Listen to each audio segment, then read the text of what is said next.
탈출 불가능한 감옥에서 사라진 자들. 세계에서 가장 탈출이 불가능한 감옥 알카트라즈. 하지만 그 철통 같은 보안망을 뚫고 실제로 탈출한 전설적인 사건이 있었습니다. 바로 프랭크 모리스와 앵글린 형제의 1962년 탈출 사건입니다. 알카트라즈는 1934년부터 1963년까지 운영된 미국의 연방 교도소로 샌프란시스코만 한가운데 위치해 있습니다. 이 감옥은 당시 미국에서 가장 흉악한 범죄자들을 수감하기 위해 만들어졌고, 그 유명한 알카포네와 기계총 켈리 같은 전설적인 갱스터들도 여기에서 복역했습니다. 하지만 알카트라즈는 단순히 철창과 콘크리트로만 이루어진 곳이 아니었습니다. 감옥 주변은 차가운 물살이 빠른 바다로 둘러싸여 있었고, 평균 수온이 약 12도에서 15도에 불과했습니다. 조류도 매우 거세서 수영으로 탈출하는 건 거의 불가능했죠. 게다가 상어떼가 자주 출몰한다는 소문까지 퍼지면서 수감자들의 탈출 의지를 완전히 꺾어놓았습니다. 이 전설적인 탈출의 주인공 프랭크 모리스는 단순한 범죄자가 아니었습니다. 그의 IQ는 무려 133, 미국 교도소 역사상 가장 영리한 수감자 중 한 명이었습니다. 그는 청소년 시절부터 각종 범죄로 교도소를 드나들었고, 여러 차례 탈옥 시도를 했던 경력이 있습니다. 모리스는 1960년 알카트라즈로 이송되었는데, 그의 계획에는 함께 수감된 앵글린 형제 존 앵글린과 클라렌스 앵글린이 함께했습니다.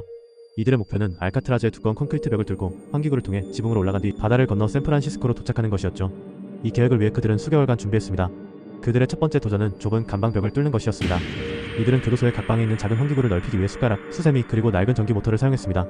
구멍을 뚫는 소음을 감추기 위해 밤마다 교도소에서 연주하는 음악 소리를 이용했고, 나올 때마다 바닥에 떨어진 콘크리트 가루는 화장실로 몰래 가져가 버렸습니다.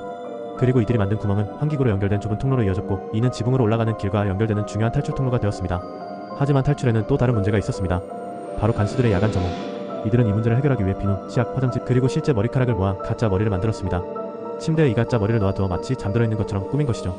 게다가 간방벽을 뚫어낸 흔적을 감추기 위해 제작한 종이와 섬유로 만든 가짜 벽판까지 설치했습니다. 탈출 경로가 마련되자 이들은 샌프란시스코만의 차가운 물을 건너기 위해 방수 자켓을 재료로 뗏목과 구명조끼를 만들었습니다. 1962년 6월 11일 밤 모리스와 앵글린 형제는 마침내 탈출을 결행했습니다. 이들은 몰래 벽을 빠져나와 좁은 환기구를 통과한 뒤 지붕으로 올라갔습니다. 감옥의 지붕을 넘고 바깥 울타리를 지나 샌프란시스코만으로 뛰어들었죠. 그 후로 그들의 흔적은 완전히 사라졌습니다. 교도소는 다음날 아침까지 그들이 탈출한 사실을 알아채지 못했습니다. FBI는 이후 17년 동안 그들을 추적했지만 끝내 찾지 못했습니다.